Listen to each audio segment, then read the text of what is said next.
Когда хочешь сидеть на двух стульях, нужно иметь определенные формы. Попу.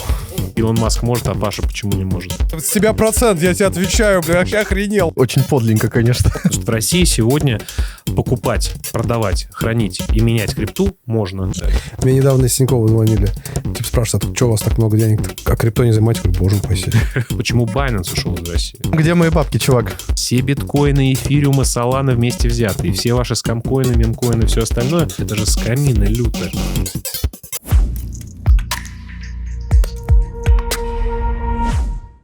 Всем привет! Это подкаст Angel Talks, подкаст про венчурные инвестиции, стартапы и технологии. Сегодня у нас, хотелось бы, чтобы был юбилейный, но всего лишь четвертый эпизод. Четвертый юбилейный. Четвертый юбилейный. Каждый как юбилейный. Выпуск с Владимиром Смеркисом. Если кто не знает, ну таких, наверное, нет. Это бывший региональный директор Binance, или Binance, как правильно. А сейчас это стартапер. Он сделал новое приложение. И сегодня, на самом деле, у нас нет никакого плана. Мы будем говорить про приложение, которые они выпускают, в целом про рынок, немного про Telegram и про что-нибудь еще. Владимир, привет. Привет, ребят, Привет, спасибо. привет. Приятно с вами быть в компании в одной. Я вот всегда удивляюсь. Ты ходишь на охренеть какие большие подкасты, большим ребятам, и все равно к нам всегда приходишь. Так приятно, Ну, так я классно. помню свои корни. Я помню свои недавно корни. пересматривал тебя у Александра Великого Соколовского. Ага. Как Ты вы знаешь, там- я у него, кстати, был 4 раза. А и у нас О, и четыре у нас раза. 4. Да. То есть, Да-да-да. кто сделает первый юбилей, тот получит, возможно, аллокацию в Bloom. Мы предыдущий выпуск как раз-таки только когда разговаривали про то, что надо новые там, что-то с биржами происходит, и надо явно новое дыхание. Я понял, что вы знаешь, как есть у великих князей или царей или актеров такие личные биографы. Получается, что весь мой жизненный профессиональный Да. путь проходит в Angel Stock. Да, вот. И мы говорили о том, что надо какие-то новые веяния. Вы собирались тогда только что-то делать или уже Да. что-то собирались? Сейчас вы сделали. Что Да. вы сделали? Ну, мы в процессе делания, на самом деле. Но тогда мы думали, когда Binance ушел, что, слушай, освобождается огромное количество места для того, чтобы что-то делать. Мы тогда думали просто о бирже, да, и потом начали задумываться о том, что же волнует и какие боли есть у пользователей, и увидели на личном опыте, что есть боли просто покупки любого токена с рынка. Как раз мы наблюдаем сейчас историю со всеми мемкоинами, с огромным количеством токенов, которые происходят и появляются у разных Layer 1, Layer 2 решений, и по факту сейчас есть два способа купить любой токен на рынке. Это купить его либо на CEX, на централизованной бирже, где у тебя есть некоторые вопросы и проблемы. Вопросы, что ограниченное количество токенов, там, да, обычно там, от 200 до там, 600 пар торговых есть. Да? А второе, что ты хранишь там средства свои. И особенно у россиян, ну и многих других, на самом деле, граждан мира есть вопросы. Да, потому что можно ли доверять той или иной бирже, например. Как да? показывает практика, не очень. Но я, кстати, тут плюсую к тому, что ты сказал, потому что я там, читаешь новостные чатики, смотришь, там, вот прикольная монета, да. Я по инерции там захожу в биржу, которую пользуюсь, сбиваю, ее нет. Я такой, Да. иду в CoinMarketCap и смотрю в CoinMarketCap, где это есть. Идешь Если туда, это на DEX, то... регистрируешься. Не, вот я, кстати, вообще DEX не люблю. Если это на DEX, такой не очень-то и хотелось мне его покупать. Ну, а DEX, мало того, что там его можно любить, доверять, не доверять, но еще и это очень сложно. Мы просто делали эксперименты, и один из токенов на Avalanche, например, пытались купить, и посчитали количество шагов, которые нужны для того, чтобы его купить. Там 42 шага с мобильного устройства для того, чтобы купить токен. 42 шага. Вот это, О каком- это флоу. Да, о каком масс-адопшене мы говорим, о каком миллиарде пользователей. То есть это гиперсложно Это для для очень настоящих дигенов. заинтересованного человека. Мы их называем дигенами. Дигены, да. Вот. И это основная отправная точка, с которой мы начали, собственно говоря, работать и развивать продукт. Потом тогда- придумали его название. Потом мы начали думать, какая будет go-to-market стратегия. Потому что это чрезвычайно важный пункт в развитии любого продукта. То есть мало того, что ты продукт сам описал и придумал, как он будет выглядеть, важно, как ты его на рынок будешь запускать. И в этот момент, как раз в начале года, появились ребята, которыми мы откровенно говорим и не скрываем, вдохновились. Это Notcoin, это Near Wallet с точки зрения маркетинга. То есть, каким образом быстро они смогли и захватили огромное количество людей. У Notcoin 35 миллионов человек было, у Near Wallet там 3,5 миллиона человек, и все это там в течение 1-1,5-2 месяцев. То есть таких промежуток времени. Во-первых, они показали рынку, что существуют мини-эпы. Да? То есть внутри Телеграма есть мини-эпы. Мини-эпы, объясню, например, наверняка многие видели нативный кошелек в Телеге, Wallet, да, который... Это мини-эп. То есть фактически в Телеграме ты сейчас можешь любое приложение сделать. Хочешь видео там показывай, хочешь игру какую-нибудь сделай, хочешь биржу, хочешь кошелек и так далее. Да? Телеграм позволяет это сделать. И показали они это огромному количеству людей. Во-вторых, с точки зрения маркетинга, в телеге сейчас 1,5 миллиарда человек. И эти 1,5 миллиарда человек, с ними можно что-то делать. Да? Помимо того, что они переписываются, создают группы, создают каналы и так далее. Да? В-третьих, вообще то, что происходит с экосистемой Телеграма, тоже меня сильно... Я, знаешь, был поверхностно погружен в экосистему Телеграма. То есть я понимал, что что-то происходит, все говорили про тон там, и так далее. Но сейчас мы видим, как и Павел Дуров вовлечен в эту тему, да, что он сейчас заявил о том, что половину денег от рекламы он будет отдавать авторам каналов, Телеграм, да, и будет отдавать... не всем. Не всем. Там не будет, по-моему, Израиля, Палестины, России, по-моему, Украины и так далее. Очень подлинно, конечно. Когда хочешь сидеть на 2 стульях, нужно иметь определенной формы... Попу. Это ты сказал. Назовем это так. Вот. Да, и то есть как будто бы сейчас Telegram место для того, чтобы развивать свои криптопроекты. И такой, знаешь, маркетинг-арбитраж возможность возникает. Да? То есть сейчас мало мини-эпов качественных в Телеграме. Там огромное количество пользователей. Ноткоины, нейрволеты научили людей, что они существуют, что можно в них тапать, можно в них что-то делать. И поэтому, конечно, мы прежде всего идем в Telegram мини-эп. Хорошо, а что вы делаете? Что это приложение делает? Мы делаем гибридную биржу. То есть мы делаем площадку очень простую, на которой можно купить любой токен. Вообще прямо любой, внутри Телеграма. Да, то есть мы агрегируем ликвидность с централизованных бирж и с децентрализованных бирж и показываем эти токены пользователям. Это раз. Второе, мы не храним пользовательские средства, мы даем возможность пользователям завести свой MPC-кошелек. MPC-кошелек – это кошелек, доступ к которому хранится в 3 местах. На бирже, на площадке, у пользователя и у кастоди часто, да, у хранителя, да, который, например... Ключей. Хранителя ключей, да, у ключника так называемого. Таким образом, если пользователь потерял там свои 12 фраз, например, да, кошелек можно восстановить. Но биржа при этом не может распоряжаться средствами пользователей. Так устроена технологически система MPC-воллетов. Либо ты можешь подключиться при помощи Trust Wallet, либо MetaMask, да, к кошельку. Нам кажется это очень важным. Это важно не только для самих пользователей, да, иметь доступ к своим средствам. Знаешь, как криптоны говорят, not your keys, not your money, да, не ваши ключи, не ваши деньги. Но и с точки зрения там регуляций, с точки зрения... И в это многие идут. Если вы заметили, и Binance, и Bybit, и OKX делают сейчас Web3 кошельки, давая больше функционала пользователям. В целом, знаешь, как я вот общаюсь с большим количеством инфлюенсеров, KOL-ов, я чувствую, что как-то доверие немножко вот к тому формату бирж, которое существовало до сих пор, немножко пошатывается. Мягко сказано. Мягко сказано. И регуляторы давят, и в Америке, и в Европе. В Европе появляется микрозаконодательство. То есть кажется, что классно, что в Европе появляется единое законодательство. На самом деле, если задуматься, один из пунктов требований этого законодательства ввести так называемый travel rule. То есть как ваша крипта будет из кошелька в кошелек путешествовать. Вы наверняка знаете, что такое travel rule, но, условно говоря, если я европеец, у меня на кошельке в европейской бирже лицензированные хранятся средства, я для того, чтобы кому-то отправить средства, должен отправить их только на доверенный какой-то кошелек. Либо на другой европейской бирже, которая лицензирована, либо человеку, который там прошел всякие whitelist, знаешь, там, верификации и так далее, да? Ну, типа как банк, да? Как провайдер. Как банк. То есть все становится, прослойка все становится между... таким традиционно финансовым, грубо говоря, рынком. И это, конечно, с одной стороны, открывает большие возможности, потому что вроде как и всем банкам, и большому количеству пользователей теперь можно заходить в индустрию. Появляется там ETF и все остальное. Индустрия вроде как растет в регуляторном плане, да, и вроде как больше людей мы сможем сюда загрузить теперь. С другой стороны, конечно, вот то, как раньше мы привыкли, кому хочешь, тому и послал, со временем становится все сложнее и сложнее. По крайней мере, в каких-то из юрисдикций. Скажи, вы полечите вот эту болезнь, которая, вот она пока везде, что под капотом проходили трансформации разных блокчейнов?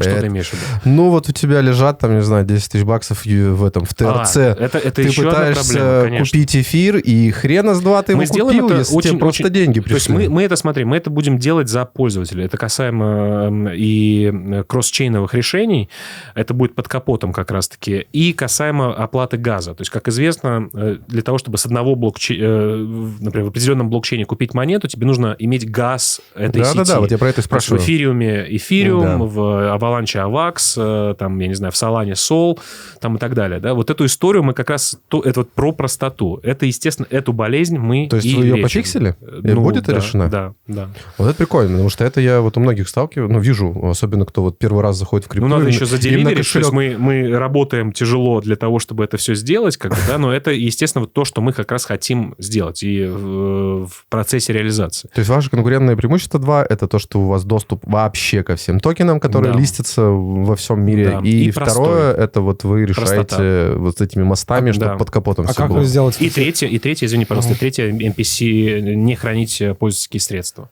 А как вы сделаете вот это вот, упростите эти 42 шага?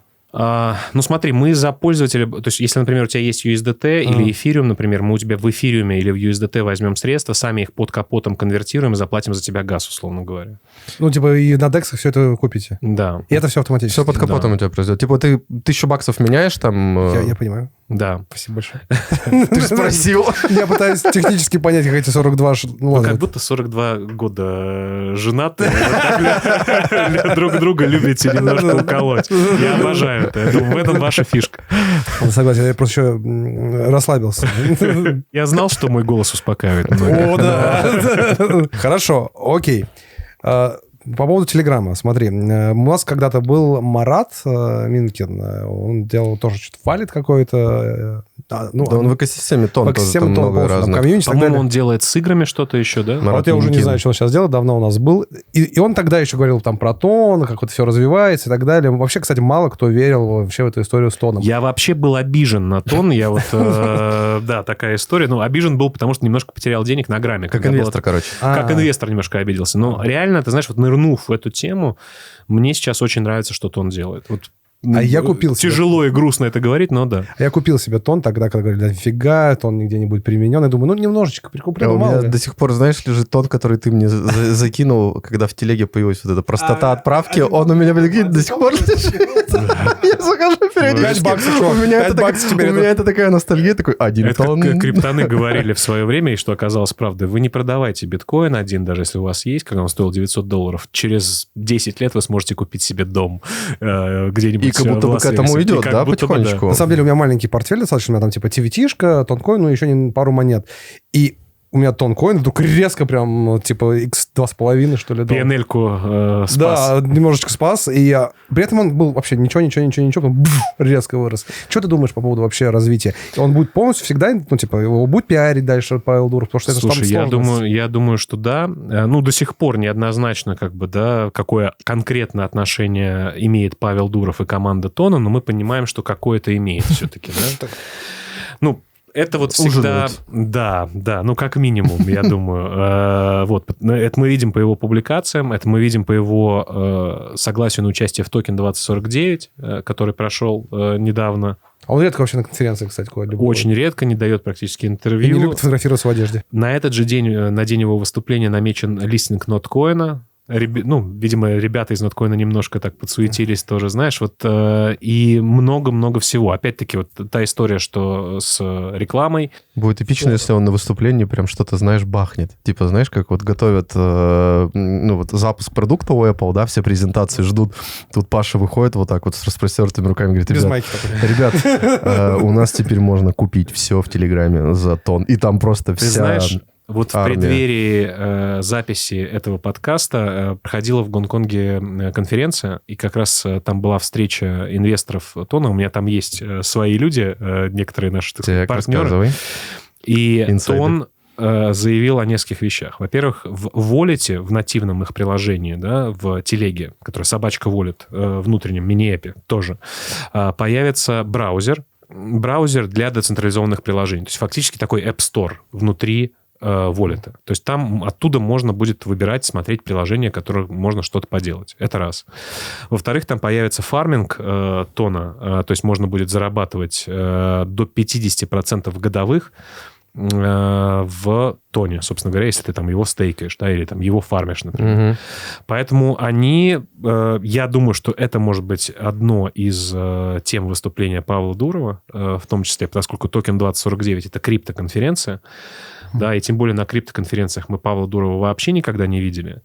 Ну, то есть, реально, так сказать, ставка у Дурова на эту историю однозначно есть. У тебя нет ощущения, что если просто они реализуют буквально вот то, что ты сказал, покупать все токены, они уже интегрированы в телегу, и они, в отличие от вас, ко всем пользователям имеют доступ, потому что тебе же, чтобы к 1,5 миллиардам пользователей получить доступ, тебе же надо как-то где-то попиариться. У тебя же нет такого, что ты залистился, и у тебя все про тебя узнали. Тогда Владимир второй раз обидится. А мы сделали подготовительные предшаги. То есть мы пообщались в рамках подготовки к запуску нашего продукта, мы пообщались с Injective, с Arbitrum, с Solana, с BNB Chain, и в том числе с Тоном. И многие из этих ребят говорят, ребят, ну, сделайте нативно на нашем блокчейне. Да? Мы говорим, мы хотим быть блокчейн-агностик, но сейчас склоняемся к тому, чтобы все-таки многие вещи делать внутри экосистемы. И ты знаешь, это как App Store в Apple, в айфонах и на макбуках и так далее. Да? То есть, да, ты делаешь какие-то свои продукты, но ты не можешь делать все продукты. И ты гораздо больше выигрываешь, когда даешь доступ разработчикам делать крутые продукты внутри своей экосистемы. Поэтому я думаю, что я бы, по крайней мере, не могу, конечно, за великого Павла Дурова размышлять и предполагать, что он сделает, но я бы на его месте делал ставку все-таки на развитие экосистемы. Зачем самому делать? Ты можешь делать многие вещи, но ты не можешь делать все.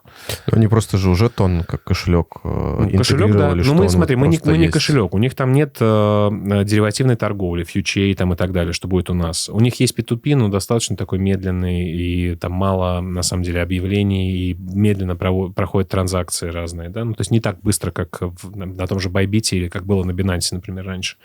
Вот, поэтому мы все-таки биржа, они кошелек, пусть и даже продвинутые с фармингом и так далее, мы немножко разные продукты делаем. Осталось, чтобы Telegram официально как-то GPT туда воткнул, прям официально. Да, я думаю, что это прям вопрос времени. Да. Либо, может быть, свой GPT было бы разумно. Илон Маск может, а Паша почему не может? Извините, Павел. Паша.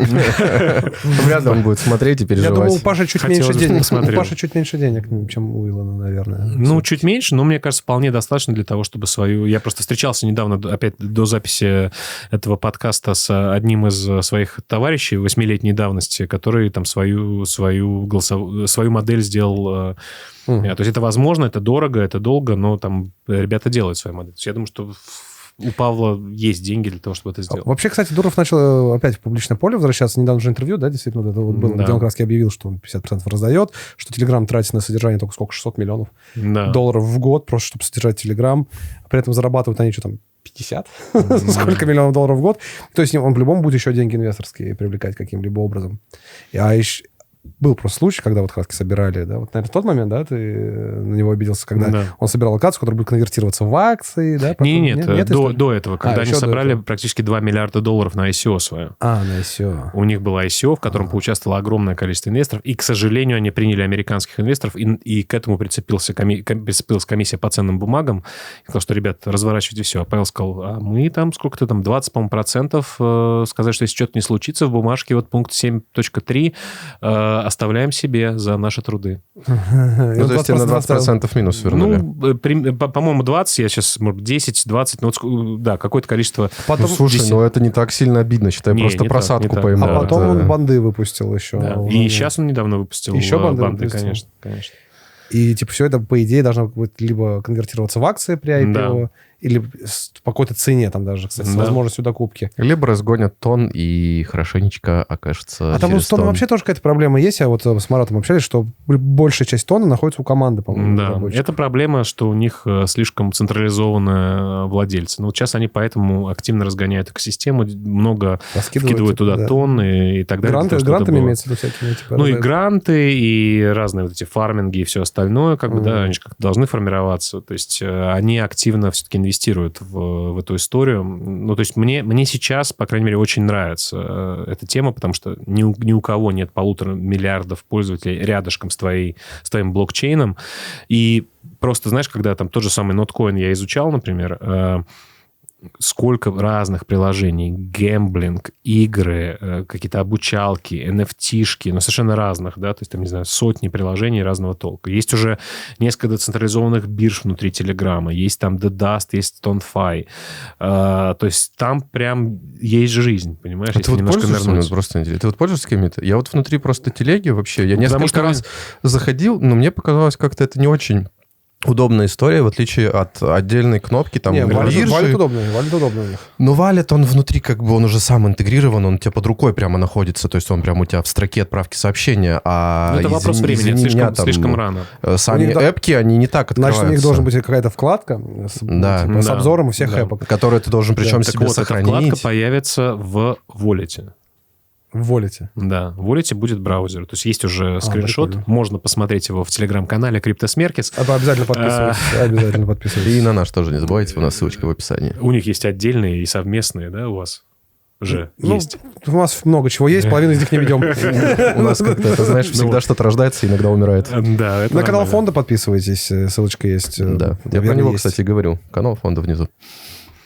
Так, подождите. О чем мы это? Про апки. Да, про апки, что вот будет... Уже есть скриншоты, как это будет выглядеть, что будет браузер, в котором будет список апок разных и так далее. Я думаю, что в какой-то момент придет натуральная или народная модерация, конечно, да, потому что, знаешь, сейчас там много, например, гэмблинга среди мини-эпов. То есть демократия — это хорошо, но все-таки защищать, например, там, не знаю, от порно и отъема средств нужно там, не знаю, какую-то часть аудитории. Слушай, от порно согласен.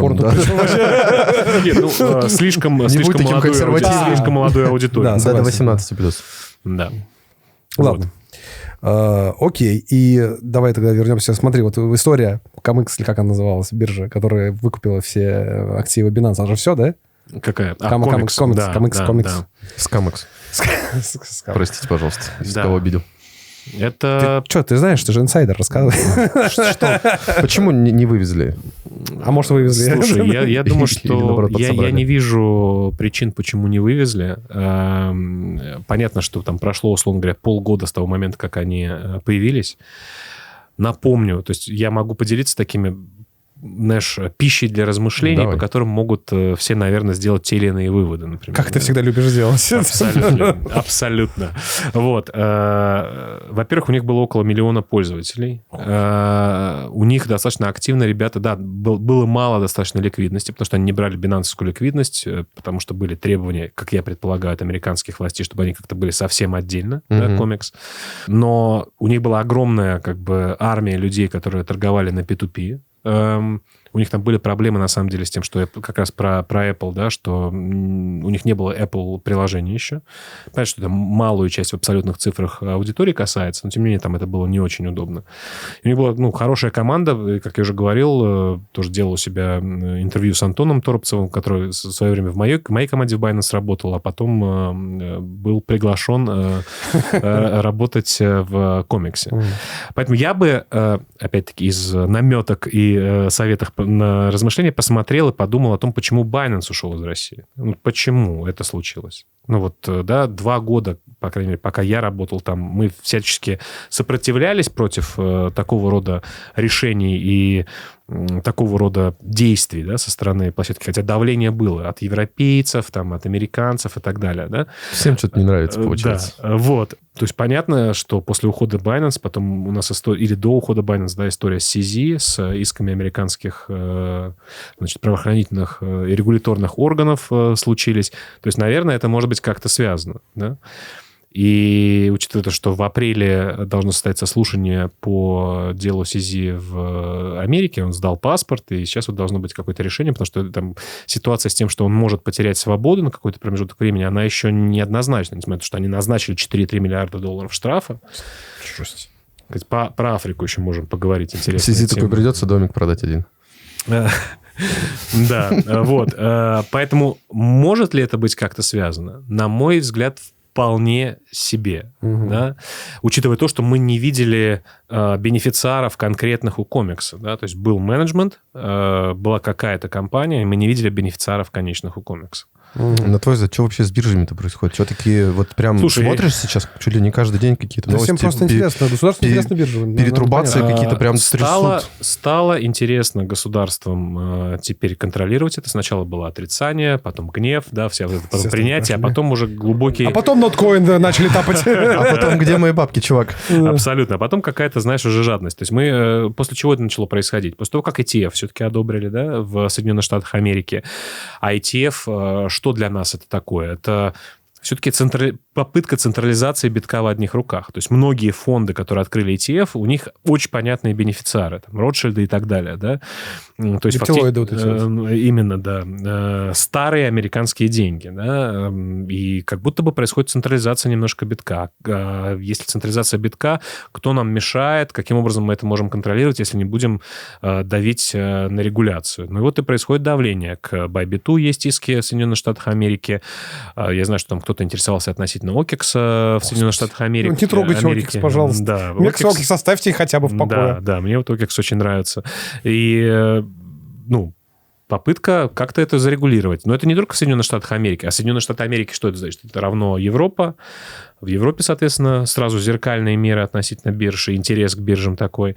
В Индии то, что мы наблюдали, в Индии заблокировали из App Store, из Google Play большое количество бирж, и все сейчас пользуются индусой VPN. При этом правительство Индии ввело какие-то несусветные налоги для ритейл-пользователей, которые просто торгуют на биржах, и им это совершенно невыгодно платить эти налоги. Ну, то есть, введите, как говорил Сизи всегда, хорошее регулирование – это хорошо, а плохое регулирование – это плохо. Ведите нормальное регулирование, которое будет win-win для всех. Ну, Не могу ждать, у меня назревает вопрос. Давай. А вы-то тогда почему такие смелые?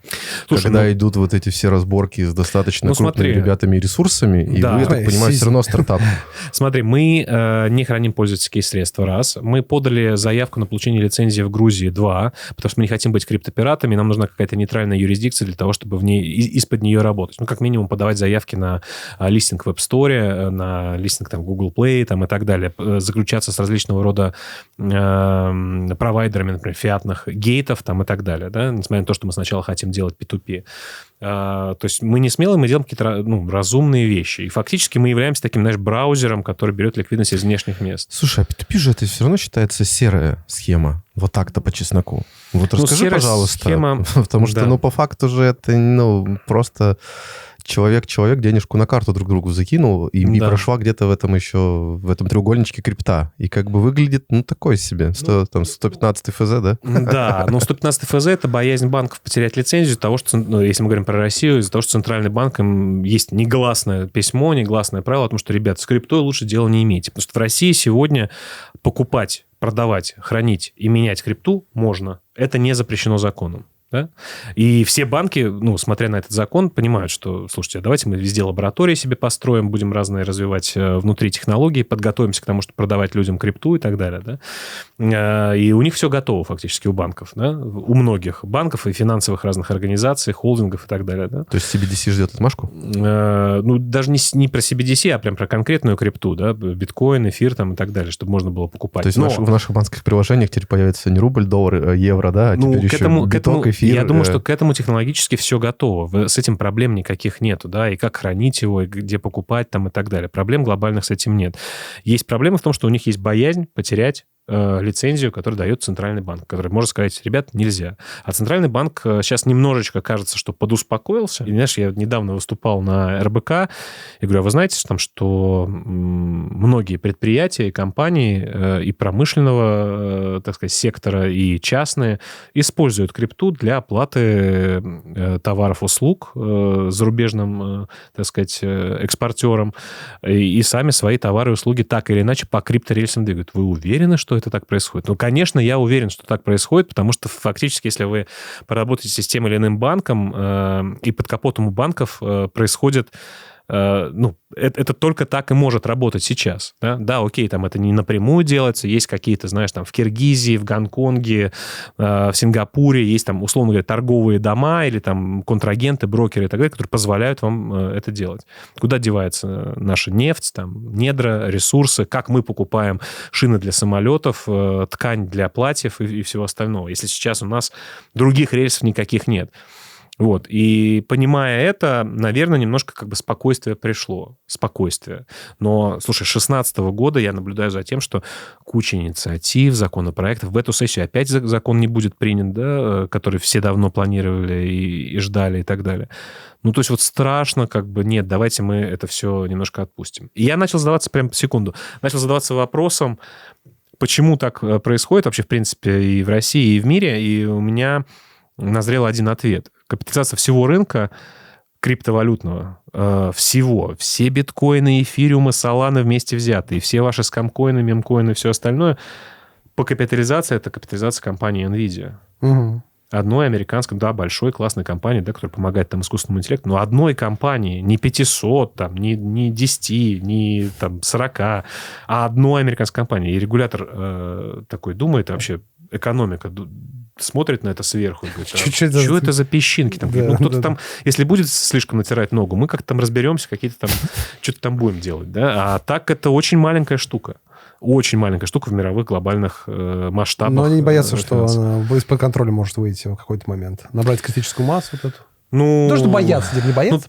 Как бы, знаешь, там, преступления, там, утечка капитала и всего остального, конечно, немножко там дискомфортно, так сказать, да, но на самом-то деле многие поняли, что крипта – это суперпрозрачная штука. В отличие от налички тоже самое. В отличие от той же налички или тех же слитков золота, которые в частных самолетах или там, я не знаю, в других частях людей можно перевозить. Вот у вас, как медведь прекрасный. Надеюсь, ты его не переводишь. Да. Всегда перевожу. Но там всего лишь 80 грамм. 80 грамм, все, я понял. Вот. Супер traceable, то есть супер распутываемые цепочки, которые можно смотреть, наблюдать и так далее. Мне недавно из Тинькова звонили. Типа спрашивают, что у вас так много денег-то по карте проходит? Я говорю, я... Зарабатываю. Ну, типа, да, я в Дубае работаю, типа, на работу. Говорит, а крипто не занимаете? Я говорю, боже упаси. Типун вам на язык. Да, так через время. Точно? Я говорю, да вот вам крест. Прям показал.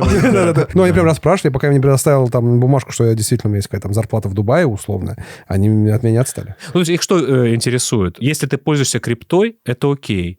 И происхождение денег. То есть, если там кто-то кому-то дал в долг, например, да, и вот перечислил там крипту, условно говоря, и ты показал, что там твой биржевой аккаунт на тебя зарегистрирован, они заявляют, что все окей. Иди потом объясни, что ты, там, не знаю, 100 иксов поймал, и у тебя 100 иксов было. Ты такой, я 100 иксов поймал. Ну, у меня Сбер просил конкретно, когда я там P2P тем же пользовался, вот это от кого предоставьте документы, что у вас какие-то с ними есть операции, что вы долг им дали или купили товары. Ну, кажется, что они учатся уже и понимают, что есть такая сущность, как P2P.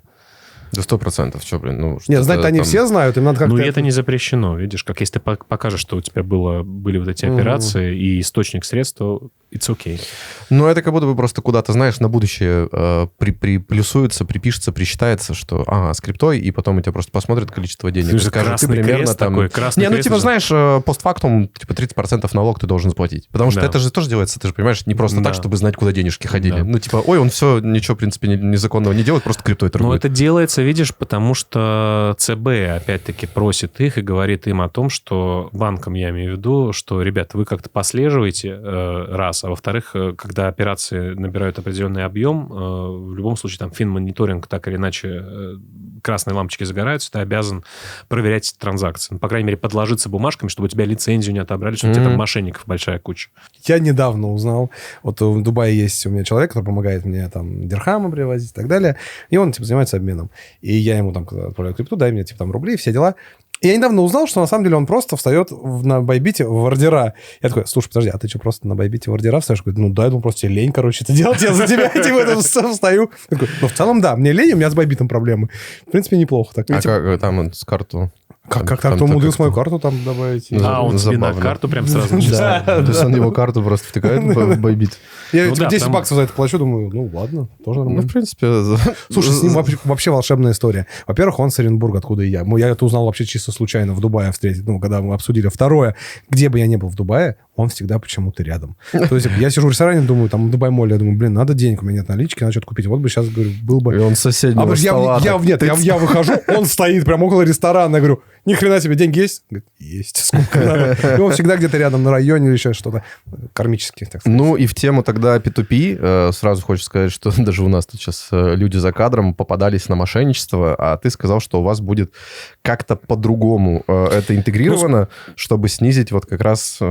возможность мошенничества все-таки в первую очередь. Ну да, смотри, как устроен рынок P2P. Есть пользователи такие, как мы с вами, да, которые просто меняют, я не знаю, свои там 100, 200, 500 долларов для того, чтобы пойти в магазин, что-то купить или, я не знаю, снять наличные для чего-то, для каких-то целей из старого мира фиата, который не пользуется целиком и полностью криптовалютами в своей повседневной жизни. И есть профессиональные мерчанты. Как правило, на биржах они с галочками, с какими-то кружочками, с верификацией. С несколькими тысячами ордеров нормально. С несколькими тысячами ордеров и так далее. То есть это люди или организации, которые профессионально этим занимаются, где сидит там, я не знаю, 20, 30, 50 человек, которые помогают зарабатывать на том, что они дешевле продают, вернее, на дороже, курсов, на разнице курсов и зарабатывают на этом. Также в сети в целом для разного рода сервисов, иногда для серых, иногда для белых, есть так называемый P2P эквайринг. То есть ты захочешь, например, что-то оплатить, да, какой-то сервис, и там нужно оплатить 1000 рублей, к примеру. И тебе сразу высвечивается номер карты или номер банковского счета человека, куда тебе нужно перевести средства, у тебя там через несколько секунд сервис оплачен, оказывается, после твоего перевода. Это выглядит, как будто, знаешь, подозрительнее, чем P2P, как ты сейчас сказал. Просто карта сразу. Смотри, ты на эту карту закидывай. Нет вопросов, все будет отлично. Это, вопрос доверия к сервису, да, потому что сервис является гарантом, да, в данном случае. И здесь чаще, на самом деле, в таких P2P эквайринг-сервисах пользователи совершают ошибки. Например, тебе нужно перевести 1000 рублей, а ты перевел 990, и смотришь, почему-то у тебя ничего не произошло. Ну, потому что ты 10 рублей, извини меня, не доплатил. В общем, мы будем двигаться в сторону P2P эквайринга, где в каждом из регионов мы развиваться будем в регионе глобального юга, так называемого, Турция, Индия, Вьетнам, СНГ, Шри-Ланка, Бангладеш и так далее, самые такие гиперактивные аудитории и локации, где криптоиндустрия развивается ярче всего. Там у нас будут около 5 профессиональных мерчант-компаний, которые будут поддерживать эту историю. Это делать безопаснее возможность взаимодействия пользователей с ними, потому что у них есть security депозит, то есть депозит в случае каких-то ситуаций. Да, то есть вы берете на себя вот этот вот все-таки как гарант, вы там миллион взяли, и он у вас лежит. То есть если в случае того, что у меня там сделка что-то пошло не так, я как бы в первую очередь к вам иду. Да, конечно. И вы уже как бы начинаете там разруливать. И мы с ними разбираемся. Да, то есть... А мы тем более знаем основателя всей этой истории. Это еще очень удобно. Конечно. Ищи потом. И RTEC почему-то у меня чей-то в машине валяется, не вы ли предложили мне. Вот, поэтому мы думаем, что это самый быстрый, самый лучший способ. Тем более вот те регионы, о которых мы сейчас говорим, они супер P2P-шные. В России гиперразвит P2P, в Турции гиперразвит P2P. Я там прожил полгода, и там P2P меня с турецкими банками там спасало и помогало вообще. А что думаешь, если вдруг в один момент вот так по щелчку просто вот эти все транзакции, ну, как бы вот возьмут и на паузу поставить? Потому что для банка, в принципе, это ничего не стоит. Вот только новая транзакция, отчитайся, что откуда. Сразу вот я часто, знаешь, блокируешь люблю говорить на примере Москвы, когда я проезжаю мимо ЦУМа и вижу машину за 45 миллионов рублей стоимостью. И вижу на этой машине, компакт-диск на номерах, знаешь, который отсвечивает номер. Я так понимаю, что люди настолько умелые. Экономить надо, он поэтому и купил, потому что экономил. И талантливые, что они всегда найдут способ, каким образом взаимодействовать. Потому что я помню еще там 16-й год, когда нужно было приехать куда-то на Кутузовский проспект к какому-то человеку для того, чтобы купить биткоины. Вот так, как раньше на рынке обмен долларов на рубли, да? Понимаешь, так, держи, да, и вот здесь вот покупай. Поэтому я думаю, что будут способы. Ну, плюс к этому есть, на самом деле, еще фиатные гейты, разные компании, типа Mercurio, MoonPay и многие другие, которые позволяют это делать. Более того, в России, на самом деле, сейчас... В ближайшее время, я знаю, появится один из сервисов от одного из крупных игроков, который позволит людям с карточки достаточно дешево покупать крипту и продавать ее на карточку. То есть, в принципе, банковская система, вернее, она двигается в сторону того, чтобы такого рода сервисы позволять реализовывать. Огонь. Ну, как будто бы. Да, ну, слушай, звучит хорошо. Звучит хорошо. Посмотрим, как проверим на практике. Надеюсь, что на практике будет не хуже, чем звучит. Интересное мнение просто вот вдруг есть, что сказать. Как думаешь, доллар еще нормально поживет? Если верить сейчас общественному мнению, в принципе, то, что обсуждается, и сравнивать это с фактами относительно там Третьей мировой войны, да, условно говоря, которая там потенциально может в том или ином формате как-то развиться, да, я думаю, что большой вопрос, в чем хранить свои средства. В золоте, в долларе. Ты уже подготовился. Ты достал использовать, блин, даже под себя процент, я тебе отвечаю, блин, вообще охренел.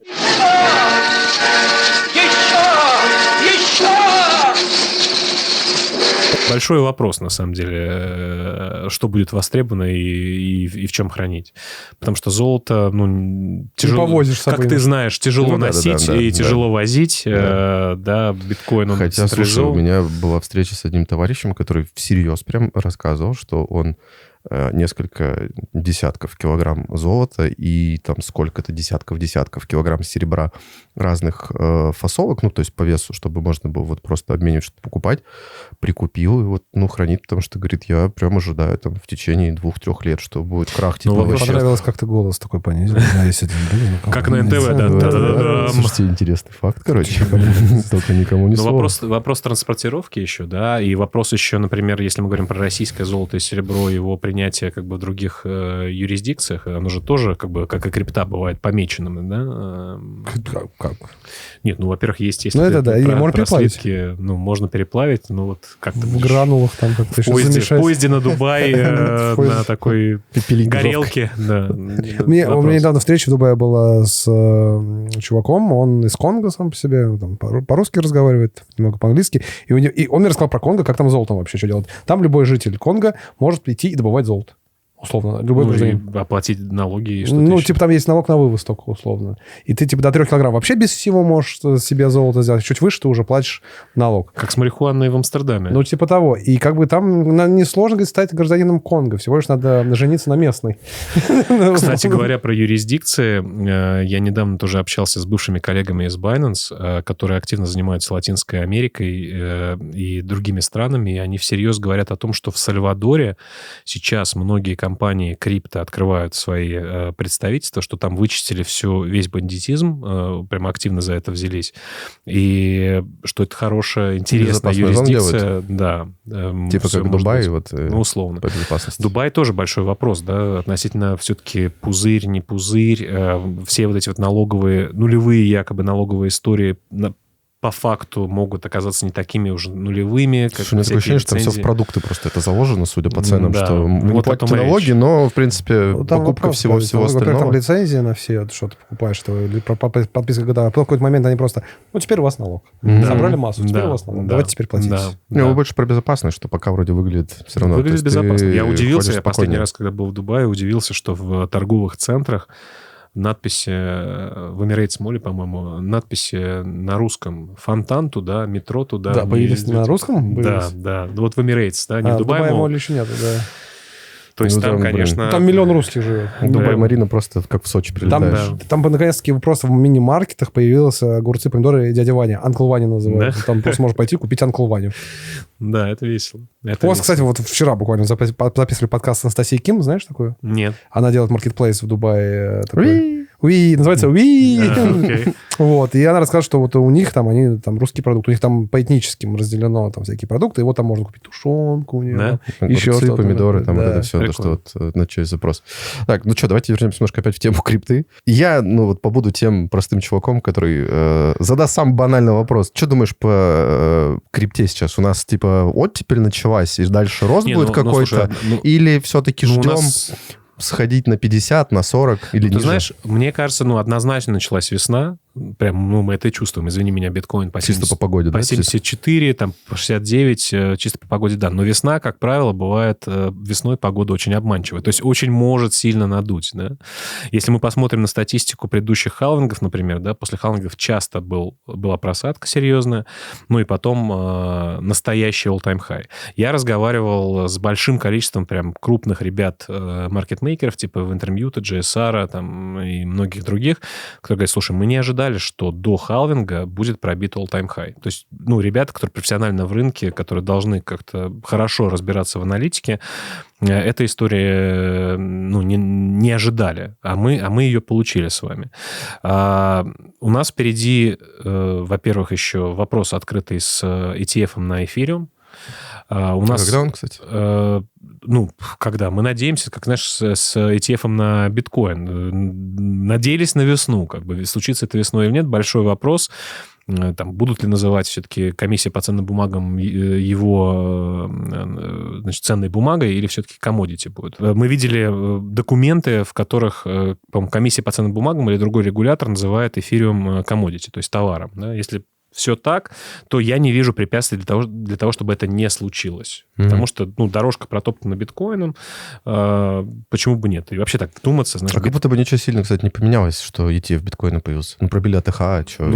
Пробили АТХ, подумаешь. Пробили АТХ... не сильно, кстати, от all-time high предыдущего. То есть там, небольшая... не сильно по сравнению с тем, что мы видели на рынке до этого, в 2023 году, достаточно сильно. Сколько там, на 70%, или там больше история увеличилась. То есть это достаточно серьезно. Мы видим активность у венчурных фондов, да, которые сейчас по сумасшедшим оценкам инвестируют. Мы видим появление разных площадок, бирж, проектов. То есть прям много активности появилось. Там даже в третьем квартале 2023 года на 60% увеличилась активность венчурных фондов в крипте по сравнению с третьим кварталом 2023 года.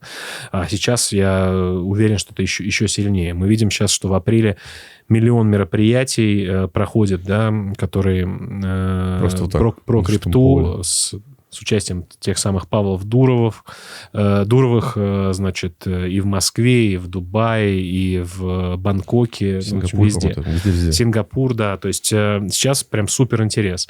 Даже в конце 23 года я там был на одном московском мероприятии, где была куча молодежи, которая вновь заинтересовалась. Мы там тоже были. И мы там, кстати, виделись около Мустанга красивого, который поддерживала уже несуществующая на российском рынке и вообще биржа Комекс. Да, да. То есть интерес прям очевиден. Мы видим это по возрастающим объемам на биржах, и всем тем критериям, о которых я там сейчас поговорил. Понятно, что вот та самая обманчивая погода может случиться, что может любой черный лебедь прилететь, все может видоизмениться. Мы сильно видим то, о чем вначале говорили, давление регуляторов, да, которые сейчас хотят чуть ли не у Леджера и у всех децентрализованных бирж, чтобы они проводили KYC, что противоречит смыслу их существования, условно говоря. И ключики от денег еще дайте, пожалуйста. Да, понимаешь?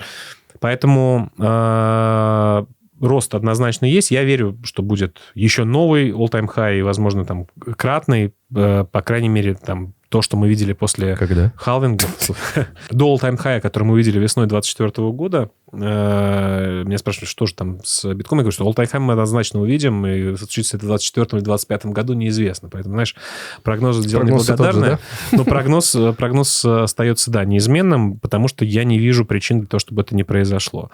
И даже с точки зрения майнинга, да, вот халвинг, он про майнинг, себестоимость будет около, там, я не знаю, $50 тысяч, да, например, производство одного битка. То есть было бы разумно предположить, что там сильно проваливаться ниже нам будет тяжело. Поэтому я думаю, что нам точно есть куда расти. Круто. Давай на финал оставим, еще раз вернемся к приложению. Во-первых, мы, по-моему, за весь подкаст так и не сказали, как он называется. Да, называется Bloom. Bloom. Как Орландо Блум. Как практически Bloomberg. Как Bloomberg, да. То есть у нас идея была какая? Мы хотели короткое, звучное, запоминающееся название придумать. Начали креативить вокруг биткоин, Bloomberg где-то рядом. Карибского моря. Орландо Блум. Да. Нет, еще знаешь, как вот Bloom, это как цветение, да, потому что мы думали, слушай, как цветение, что это?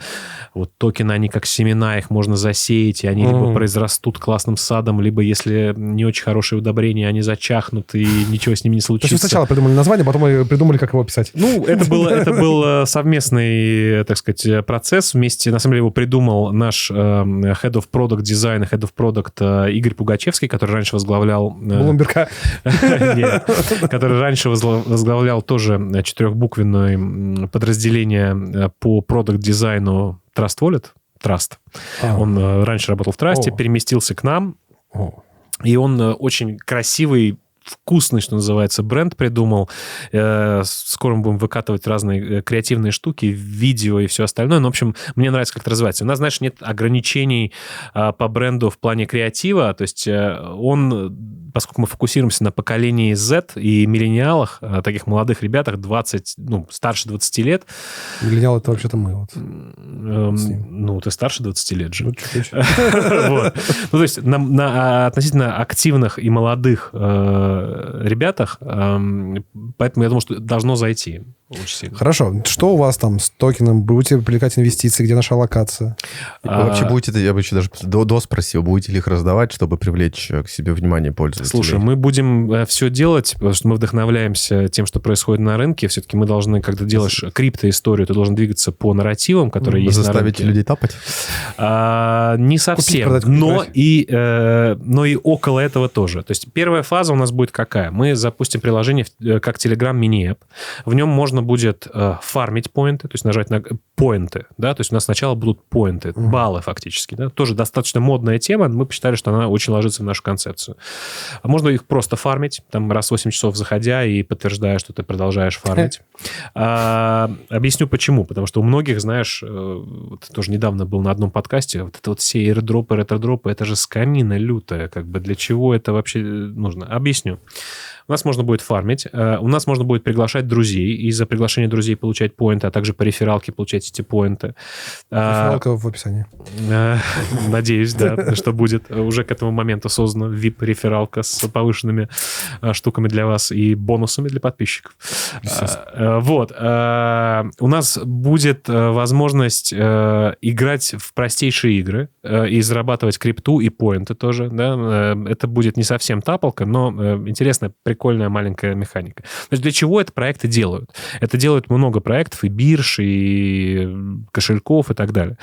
Нужна первичная аудитория, которая начнет внутри приложения создавать активность, приглашать друзей. И у нас должен быть широкий круг лиц, который пользуется нашим эпом. И мы потихонечку будем туда добавлять уже трейдинговые разные механики. Например, свапы, P2P, там, депозиты-выводы, естественно, да, и так далее. И вот таким вот геймифицированным простым путем мы будем массовую аудиторию приучать к крипте. Потому что тот же Notcoin, например, там 98% людей, они вообще не из крипты. Да? Они просто тапали, как-то было прикольно, возможно, что-то будет потом как-то заработать. Да? И вот они дождались этого момента, там обменяли свои эти натапанные еще токены. не обменяли, я читаю. Обменяли на NFT-шки, на сертификаты. Читаю чаты, просто, знаешь, люди такие, а что, говорит, делать теперь с этим? У меня там, типа, знаешь, 30 миллионов вот этих натапанных. Надо было поменять на сертификаты. Они, кстати, сейчас уже 10 миллионов торгуются по 12 Notcoin, по 12 тонов, то есть около там $50. Вот. Но и листинг должен состояться 20 апреля. Вот, посмотрим. Но не суть в этом. Просто таким образом мы хотим, так сказать, знаешь, как была интересная у меня беседа. Мы же попали в Binance акселерационную программу, Binance MVP программу, там среди 700 стартапов. Странно. Выбрали 13. Молодцы. Да. Трудяги. Хороший продукт. Слушай, но для рынка это как бы супер новость была и классно. И все-таки... Мы же шутим. Да, я серьезно. И, ну, то есть это очень, очень крутой такой, знаешь, сертификат качества, что все-таки, знаешь, мы каким-то критериям базовым, несмотря на то, что мы там работали, соответствуем, да. И к нам, кстати, пришло после этого и новости в Блумберге, кстати, Блумберг, на котором мы 0 денег потратили, прям нативно, мы просто в LinkedIn опубликовали новость, значит, получили 100 тысяч людей в листе ожидания. Было бы сейчас смешно, мы получили иск от Блумберга, потому что Блум слишком близко к нашему названию. 100 тысяч. 100 тысяч, да. То есть это прям много. И вот мы хотим, в нашей токеномике это заложено, хотим... Да, я начал говорить о том, что как раз в рамках MVP-программы там много всяких звонков с классными ребятами были. Там с SEO CoinMarketCap, который принадлежит Binance, но все равно было интересно про инструменты продвижения внутри CoinMarketCap послушать. И был звонок с Рэем Чаном, это главный человек, который Memland и Memcoin, знаешь, такой мем-токен, да, который как раз один из мемкоинов, собственно говоря. Коих сейчас и он говорит, много. слушай, а что происходит с мемкоинами? Ты фактически одалживаешь у пользователя его внимание, и он надеется получить за это какое-то вознаграждение в прошлом. Вот у нас с нашим Telegram мини-эпом, в принципе, близкая механика. Мы предлагаем пользователю потестировать наше приложение, сделать какие-то активности, пригласить друзей, и за это их хотим вознаградить. И около 10% всей эмиссии наших токенов, да, когда и если они будут, ну, то есть мы планируем их сделать там ближе к осени, мы отдадим тем, кто фармил эти поинты. Остальные там у инвесторов, на разного рода инициативы, там частью команды и так далее. То есть очень очень, очень простая мотивация проектов, которые так делают. Раньше были, условно говоря, там ICO-шки, сейчас таким образом это все развивается, и очень понятно для чего, собственно говоря, быть активным внутри приложения. Согласен. Я что, кстати, подумал, вот ты сказал, что Bloomberg увидел пост в LinkedIn и бесплатно разместил. Я подумал, все равно же ваши имена-то играют. Конечно. Потому что, типа, как бы ново звучало, бывшие директора Binance. 100%, конечно, да. Это, смотри, я когда шел, я уже рассказывал, не помню, на прошлом подкасте или нет, когда я увидел у Глеба Костарева, моего партнера нынешнего, а раньше руководителя моего, значит, в Binance, пост о том, что Binance требуется человек, который возглавит Россию, general manager, там, региональный директор по России. Сначала была Россия, а потом у меня еще присоседилось 8 стран, когда изменения разные начали происходить у нас в стране и в целом регионе. Вот. Я не шел там за зарплатой. Мы выясняли, если вы не смотрели эти самые рилсы, где вы меня спрашиваете, сколько ты зарабатываешь, то посмотрите. Ты рилсы сами делаешь? Конечно. Я думал, что у вас тоже такие рилсы есть. Да, у нас-то есть. Вот, это нормальная практика. Вот, и я шел в Binance, собственно говоря, за опытом. Резюме, за опытом и за социальным капиталом, конечно. То есть я его, конечно, получил. Да, у меня было до этого, мы, кстати, как раз первый подкаст, по-моему, писали, пока еще не был в Binance. Нет, не был. Вот, видишь, ты уже... Binance вообще, мне кажется, тебе бустанул очень сильно. Конечно, сейчас выглядит так, что ты просто, по-моему, вообще на всех конфах везде тебя зовут, как вот представителя Binance. Мне кажется, ты до конца... Представителя? Ну, я имею в виду, что человек, который там работал. Да, 100%. До конца жизни тебе. Ну, и я, в принципе, тот социальный капитал получил, и опыт получил, и нетворк получил, и количество там доступа к контактам, и качество доступа к контактам получил однозначно. Знаешь, мне интересно, ты ведешь статистику, сколько раз там в неделю тебя спрашивают, познакомься с Сизи, или там что там с Сизи? Ну, слушай, Сизи сейчас все поняли, что немножко занят. Не до этого, да, немножко занят. Перестали писать. Подкаст не пойдет. Да. Ну, про листинг раз в 5 недель, наверное, пишут. Точно. Раз в 5 недель. Ну, мы, кстати, ты знаешь, с тех пор, когда мы последний раз встречались, немало компаний проконсультировали. То есть мы поняли, что есть какой-то спрос, знаешь, на мою экспертизу, на экспертизу там, моих коллег бывших, там, я не знаю, по фиатным гейтам, которые формируются по майнингу, по биржам, по go-to-market стратегиям выхода на рынок. И мы так неплохо наконсультировали ряд компаний, они что-то делают, да. Я сейчас скажу, мы так неплохо наконсультировали, в плане капитальчик заработали там. Нет, ну это неплохо оплачивается тоже, да, то есть, так сказать, там выше даже, чем в Binance. Да. Поэтому вот это про важность вот этого социального капитала и про относительно какую-то медийность, да, и про контент, который люди думают делать, не делать. То есть, мне кажется, это вкупе очень все круто работает. У тебя будет намечать ли какое-то событие при запуске, какая-то такая активность, чтобы вот мы в этот момент тоже с тобой записали подкаст? Да, ты нам на кошельки насыпал токенов ваших. 100% намечается, потому что мы, естественно, привлекаем инвестиции и фактически их привлекли. Осталось дело за трансфером с той стороны. У нас несколько фондов, и знаешь, как мем ходит такой, переподписка на раунд и в переговорах с Binance. Вот в нашем случае, да, ну, извините, выглядим как мем, но по факту это правда. Мы в переговорах с Binance, потому что Binance по итогам акселерационной программы в часть проектов, которые в ней участвуют, он инвестирует. Это не значит, что у нас на сегодняшний момент есть какая-то договоренность о раунде, но в переговорах с Binance, можно сказать, справедливо и честно, и то, что переподписка у нас есть тоже. И там классные разные фонды. Вот мы будем объявлять раунд, собственно говоря, и у нас будет запуск самого приложения. Мы его будем так итерационно делать. То есть сначала появится возможность добавления в друзья, фарминг и таски, разные задания, которые внутри приложения можно будет делать и получать за это поинты.